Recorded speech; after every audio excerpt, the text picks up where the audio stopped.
Hi students, welcome. So today I am going to continue that basics of physics. I think it is fourth class. Okay, so let us start. So in the last class I explained what is dimensional formula and what are their applications. So I said there are three applications of dimensional analysis, but today I am going to explain one by one. So first one is, by using the dimensional analysis we can convert the units of a physical quantity from one system to another system. So let us go for that. So for example, I am taking a physical quantity is called work.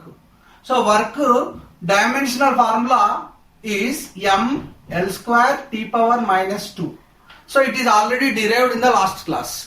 So by using the dimensional formula, how can you convert the units from one system to another system? You know, the SI unit of work is joule.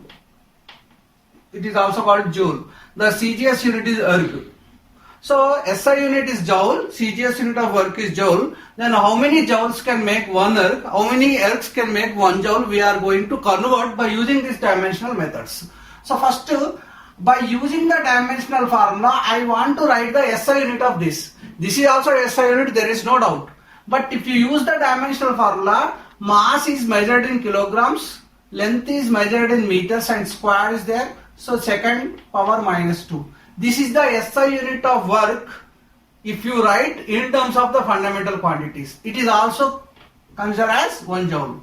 Then what is the CGS unit?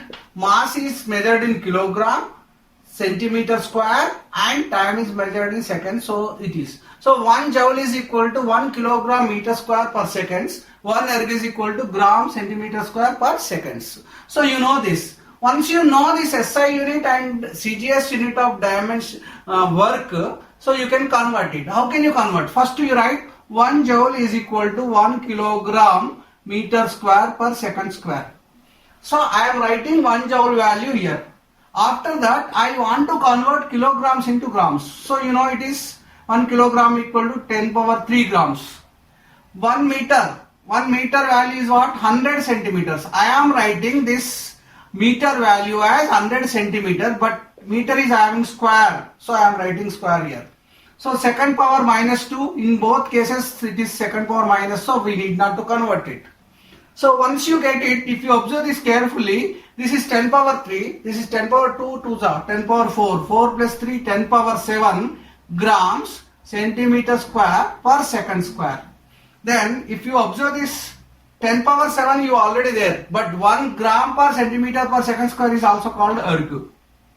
So finally what we got? 1 joule of work is nothing but 10 power 7 ergs.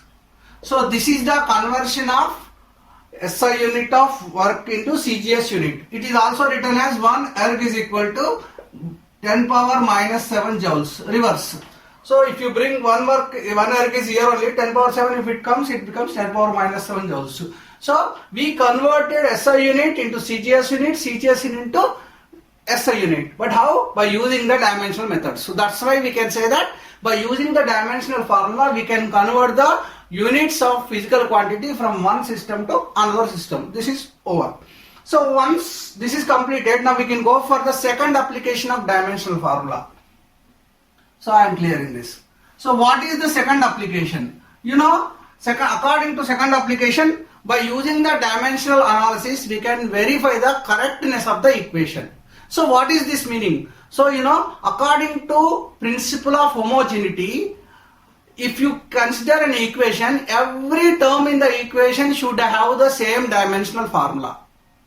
So you can add mass to another mass, you can add velocity to another velocity, you can subtract one acceleration from another acceleration. So whether it is subtraction or addition, but you can do only for similar physical quantities. You cannot subtract the velocity from the acceleration, you cannot subtract mass from the time. So in this way, so if I write like this, for example 20 minutes minus 3 grams. So it is meaningless statement. How can I subtract the mass from the time? So principle of homogeneity is telling that if you can add or subtract only similar physical quantities. This is called principle of homogeneity. That means what? when if you want to add velocity, you can add only with another velocity. So this velocity and this velocity has in same dimensional formula. So if in a given equation, if the physical quantities are having same dimensional formula, then it is dimensionally correct equation. For example, V is equal to U plus AT. I am taking one equation. Here V is one term, irrespective of the equality sign. I am counting the number of terms. First term, second term, third term. You may ask, sir, acceleration is one term and time is another term. No, acceleration into time. So you remember, multiplication sign cannot change the term. So it is acting like a curtain. You know, in a hall, if you take a curtain, you cannot say that this is room number 1 and this is room number 2. So in a hall, if you divide the room into two parts by using the curtain, you can't say this is one room and this is another room. So the multiplication and division sign will tell like this. So A and T are not different terms. There is a single term. But in the hall, if you construct one wall, once you construct the wall, you can say this is room number 1, this is room number 2. So the plus and minus will act as a walls. So if you construct the wall, it can divide the hall into two rooms. So when you write the plus A plus T, the plus is saying that A is one term and T is another term. So minus is also like that. They are acting like a walls. But multiplication and division, A into T or A divided by T, it is considered as a single term. So in this equation, how many terms are there? There are 3 terms are there. Every term should have the same dimensional formula. So in the first term is what? V. V is actually final velocity. Final velocity is a velocity, so its dimensional formula is LT minus 1. Distance by time. Initial velocity is also distance by time. So LT minus 1. This is the first term, second term, third term is what? A into T. So A dimensional, A means acceleration, LT minus 2. Time dimensional formula is T. Then if you write this finally, L into T power minus 2 into 1. So T power minus 1. If you observe this carefully, first term, second term, third term, all terms are having same dimensional formula. In a given equation, if every term is having same dimensional formula, then you can say that it is dimensionally correct equation. If the equation is dimensionally correct, it need not be complete correct equation. Why? I will tell you. So whether it is dimensionally correct or not, this is necessary, but it's not sufficient to tell whether the equation is correct or not. So how can you explain this? So first let us. So this is dimensionally correct equation, there is no doubt. But what is the meaning of dimensionally correct and numerically correct? For example, I am taking 3 kilograms, I am adding to 5 kilograms. How much I am getting? 8 kilograms. Observe this. This is mass, this is mass, this is mass. All dimensional formulas are same. So that's why this equation is dimensionally correct equation. Even 3 plus 5, 8 kg, numerically also it is correct equation. But if you write another equation like this, 3 kg plus 5 kg is equal to 4 kg I am writing. So this is mass, mass plus mass, another mass. It is dimensionally correct equation, no doubt. But numerically wrong, because 3 plus 5 is 8, not 4. So if the equation is dimensionally correct, it need not be numerically correct. So if you write 3 kg plus 2 meters per second, if I am adding mass to velocity, so I can't say, it is actually meaningless. Even if you write 3 to the 6 or 3 plus 2 5 kilogram meter per second, it is a meaningless statement. You cannot add mass to velocity. So that's why it is dimensionally wrong equation, numerically also wrong equation. So if the equation is dimensionally correct, it need not be numerically correct. But if you want to verify the correctness of the equation, first we need to check whether it is correct dimensionally or not.